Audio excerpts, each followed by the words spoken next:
Ngayong araw, susubukan ko mag-survive dito sa gubat na to. Sobrang kati ng aking katawan, guys. Kaya to. Ito ang kadalasang ginagawa ng maghilig mo nature, lalo na pag gusto mo pumunta ng magandang view at makakahanap ng peace of mind. Kaya, pag nag-isip kayo mag-nature, panoorin nyo to hanggang dulo para meron kayong matutunan. Bago ako magsimula sa challenge na to, naglakad muna ako para makapunta sa bundok na to. Kayang-kaya ko to. Napaka-basic. Sa bawat takbang, hindi mo talaga maiwasan ang pagod. Pero sabi nga sa kasabihan, kapag merong hirap, meron din tagumpay. Kahit anong hirap na daan, kakayanin natin to. Pag na-appreciate mo tong ganitong video, huwag mong kalimutan i-share kasi malaking tulong na yon para sa aking mga video. Grabe, parang umuulan. Nandito na ako sa langit. What?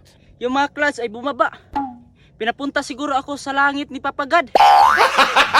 Pagkarating ko doon, nagpaapoy muna ako para makapaghanda sa aking lulutuin. Sa hindi nakakaalam, dito ko kinuha lahat ng niluluto ko. Yan. Isdang tinuhog. Ulam na. Lechon. Tuhog na ni karon isda. Pinirito. Kakaiba talaga tong gubat na to. Pati saging may nakuha na naman ako. Bago ang lahat, kumuha muna ako ng panggatong para ako ay makagawa ng apoy bago pa umulan. Kaya, binilisan ko na yung pag-ihaw ng isda para ako ay makagawa ng pasamantalang masisilungan.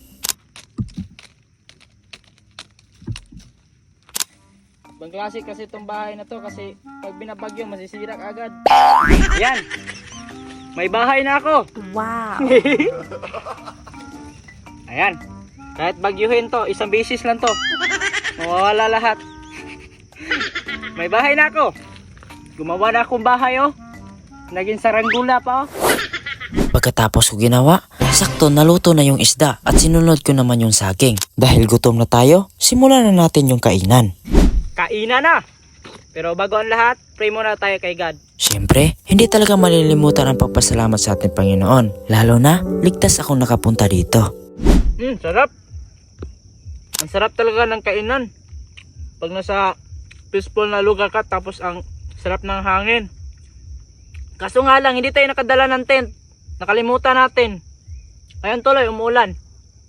May nagawa naman tayo na bahay. Pero kaso nga lang pag hindi pa lang bagyo, lumilipad na yung atop natin.